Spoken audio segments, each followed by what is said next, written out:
Hello বন্ধুরা, কেমন আছো তোমরা সবাই? আশা করি অনেক অনেক ভালোই আছো।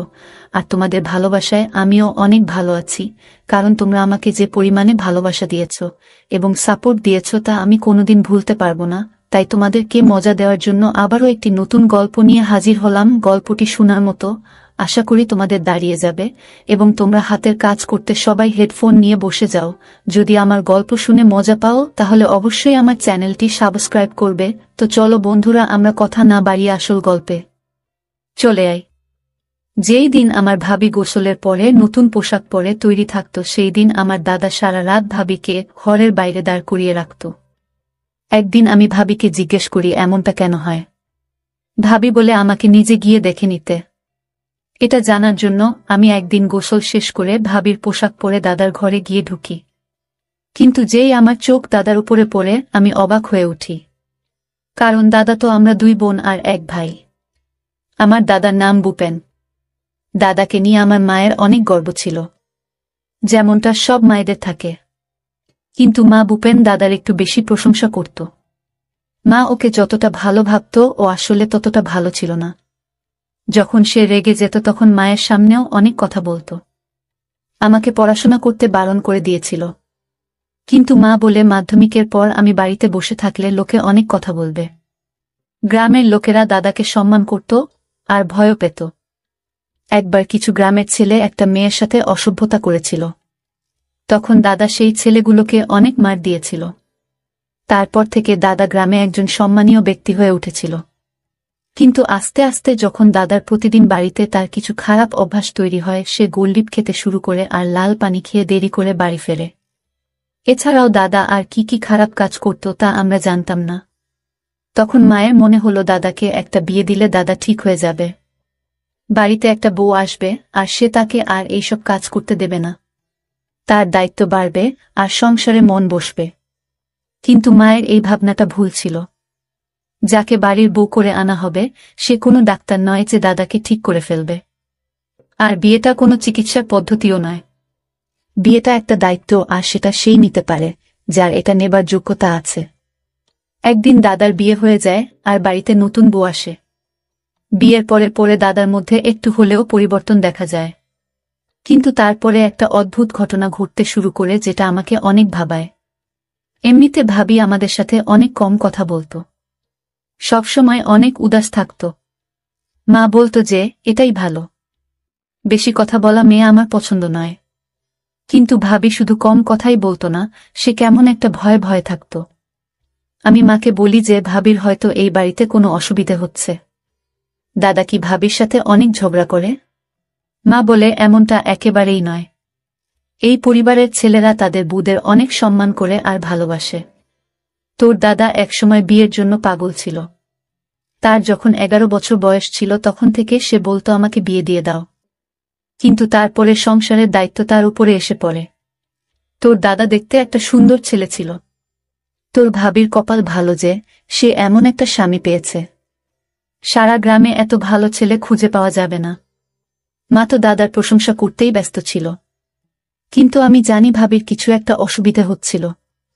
একদিন আমি দেখি ভাবি দাদার ঘরের বাইরে দাঁড়িয়ে আছে। মনে হচ্ছিল যেন তাকে ঘর থেকে বার করে দেওয়া হয়েছে। যেমনটা স্কুলের ছাত্রদের শাস্তি দেওয়ার জন্য ক্লাসের বাইরে দাঁড় করিয়ে রাখা হয়। তখন রাতের বেলা ছিল। এই সময় তো ভাবির ঘরের ভিতরে থাকার কথা। সে মাথা নিচু করে দাঁড়িয়েছিল। আমাকে দেখে সে নিজের চোখের পানি মুছে। আজ তো ভাবি নতুন পোশাক পরেছিল, সে গোসল শেষ করে তৈরি ছিল। আমি বললাম, ভাবি আজ তোমাকে অনেক সুন্দর দেখাচ্ছে।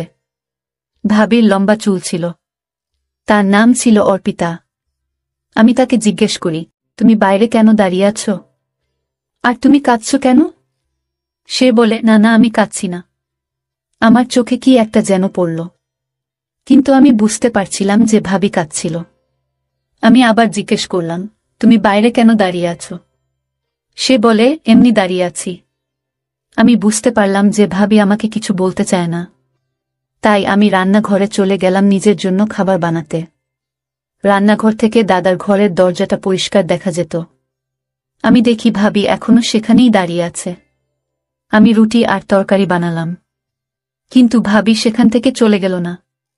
সে আমার দিকে পিছন করে দাঁড়িয়েছিল। মনে হয় সে কাঁদছিল। দাদা তো ঘরের ভিতরেই ছিল। ঘরের দরজাটাও খোলা ছিল। তাহলে ভাবি ঘরের বাইরে কেন দাঁড়িয়ে আছে? এত সুন্দর পোশাক পরে সেজে আছে। দাদার তো উচিত ভাবিকে ঘরের বাইরে বেরোতেই না দেওয়া। কিন্তু ভাবি ঘরের বাইরে দাঁড়িয়ে আছে। আমি খাবার বানিয়ে নিজের ঘরে চলে গেলাম। সকালে যখন উঠলাম তখন দেখি ভাবি সেখানে নেই। কিন্তু কাল রাতে সে ঘরের বাইরে দাঁড়িয়ে কি করছিল? আমি ব্যাপারটাকে এড়িয়ে গেলাম। 4 দিন পার হয়ে গেল। একদিন ভাবি আমাদের সাথে বসেছিল। তখন দাদার ফোন আসে। দাদা বলে যে আজ সে দুপুরের খাবার খেতে বাড়িতে আসতে পারবে না। কিন্তু দাদা না খেলে ভাবি খায় না। ভাবির অনেক ক্ষুধা পেয়েছিল। আমি বললাম, ভাবি দাদা তো আজ খেতে আসবে না, তুমি বরং আমাদের সাথে বসে খেয়ে নাও।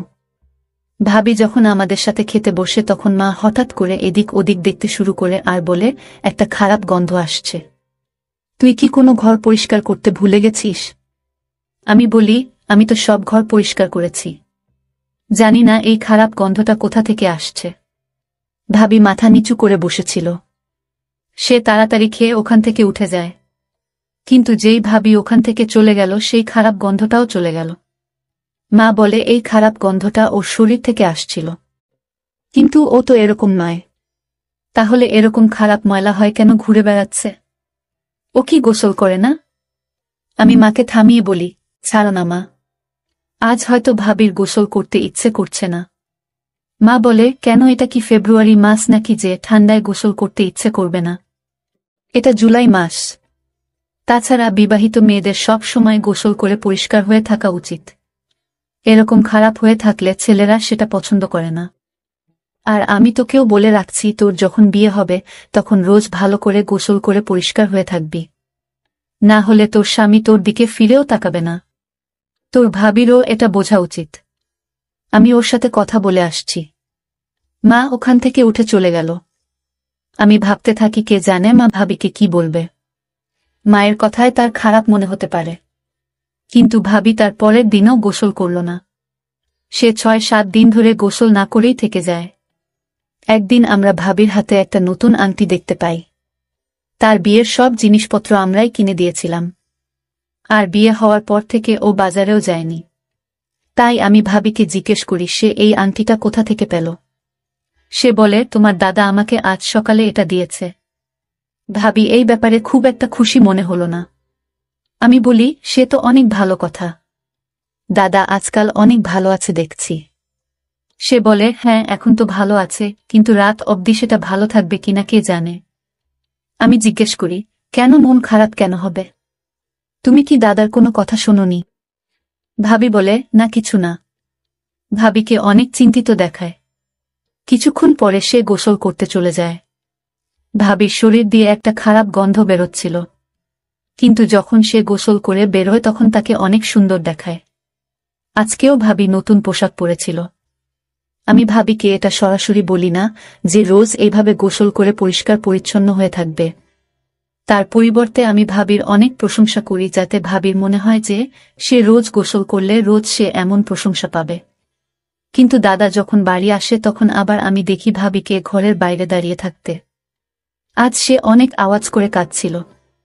আমি জিজ্ঞেস করি, ভাবি কি হয়েছে? সে আমাকে ইশারায় চুপ করতে বলে যাতে দাদা কিছু শুনতে না পায়। আমি আস্তে আস্তে জিজ্ঞেস করি, তোমার কি হয়েছে? আর তুমি ঘরের বাইরে কেন দাঁড়িয়ে আছো? ভাবি বলে, তুমি একদিন জানতে পারবে আমি কেন এখানে দাঁড়িয়ে আছি। এই বলে সে আরো কাঁদতে শুরু করে। আমি ভাবির হাত ধরে তাকে ওখান থেকে সরিয়ে নিয়ে একটু দূরে নিয়ে এসে জিজ্ঞেস করি, কি হয়েছে? আমাকে সব খুলে বলো। ভাবি বলে, তুমি জানো তোমার ভাবি আবার গোসল করা বন্ধ করে দেয়। আবার ওর শরীর থেকে একটা খারাপ গন্ধ বেরোতে থাকে। দাদা লাল পানি খায়। আমি বলি, হ্যাঁ আমি জানি, কিন্তু মা বলেছিল যে বিয়ের পরে দাদা এসব ছেড়ে দেবে। ভাবি বলে, কে বলেছে ও সব কিছু ছেড়ে দেবে? ও এখনো লাল পানি খায়। আমি বলি, সে তো বুঝলাম যে দাদা এখনো লাল পানি খায়, কিন্তু তার সাথে তোমার ঘরের বাইরে দাঁড়িয়ে থাকার কি সম্পর্ক? ভাবি বলে, আমি জানি না, আমি কিচ্ছু জানি না। আমাকে ছেড়ে দাও, আমাকে ওখানেই দাঁড়িয়ে থাকতে দাও। আমি কিছুই বুঝলাম না। কিছুদিন পরে ভাবি আবার গোসল করা বন্ধ করে দেয়। আবার ওর শরীর থেকে একটা খারাপ গন্ধ বেরোতে থাকে। এই গরমের সময় যদি কেউ ৬-৭ দিন গোসল না করে তাহলে তার শরীর দিয়ে খারাপ গন্ধ বেরোবেই। ভাবি যখন মায়ের কাছে এসে বসত তখন মা নাক বন্ধ করে দিত। আমি মাকে ইশারা করলাম কিছু না বলতে, কিন্তু মা বলতে থাকে, ওর গোসল করতে কি অসুবিধা হয়? আমি বুঝতে পারি না ওর মা কি ওকে কিছুই শিখিয়ে পাঠায়নি। কিন্তু ভাবিকে খুবই চিন্তিত দেখায়, উদাস আর লজ্জিত দেখাচ্ছিল। ভাবি যেই দিন গোসল করত সেই দিন দেখতাম তাকে ঘরের বাইরে দাঁড়িয়ে থাকতে। আর যেই দিন সে গোসল করত না সেই দিন দেখতাম দাদার মন অনেক ভালো থাকত, কারণ সে ভাবির জন্য গিফট নিয়ে আসত। মাঝে মাঝে তার জন্য বিরিয়ানিও আনত। বাড়িতে ডাল রান্না হতো আর ভাবি বলতো তার ডাল খেতে ভালো মনে হতো। ভাবির এত আবদার দাদা মেনে নিত, কিন্তু এমনটা কেন হতো যে যেই দিনই ভাবি গোসল করে নতুন পোশাক পরে থাকত সেই দিন দাদা তাকে ঘর থেকে বের করে দিত? এইসবের মানে কি? মা তো বলতো যে ছেলেদের পরিষ্কার পরিচ্ছন্ন মেয়ে ভালো লাগে, যার শরীর দিয়ে ভালো গন্ধ আসে, যে ভালো করে চুল বাঁধে। ভাবি যেই দিন নতুন পোশাক পরে সেই দিন তাকে অনেক ভালো দেখায়। ভাবিকে অনেক সুন্দর দেখাতো।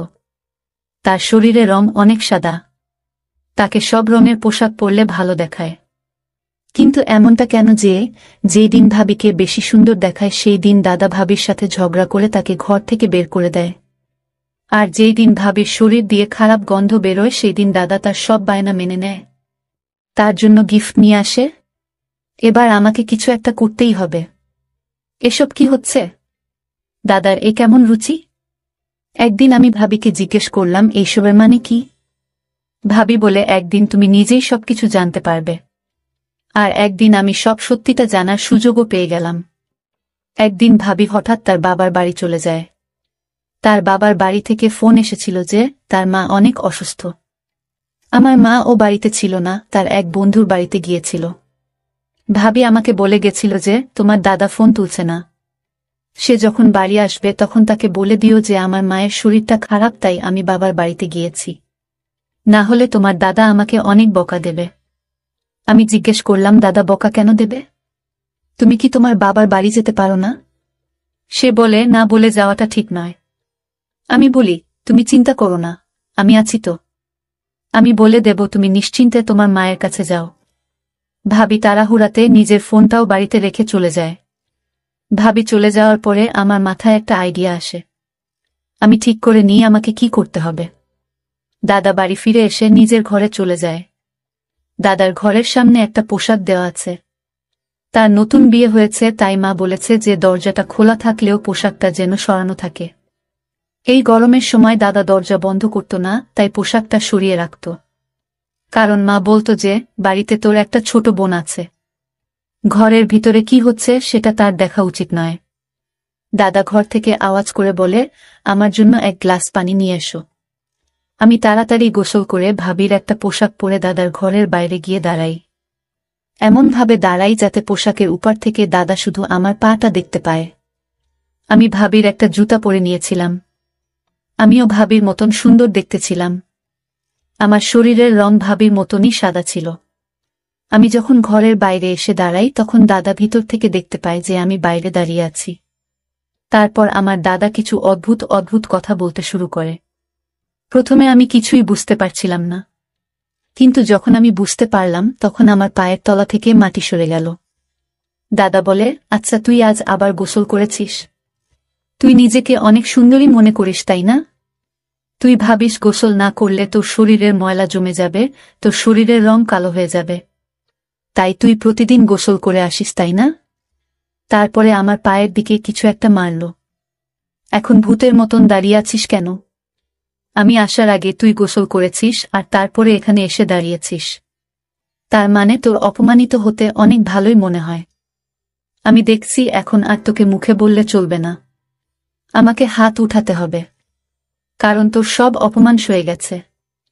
আমি যখন বারবার বলেছি যে আমার পরিষ্কার পরিচ্ছন্ন মেয়ে পছন্দ নয়, তখন বারবার কেন গোসল করিস তুই? দাদা অনেক খারাপভাবে আওয়াজ করছিল।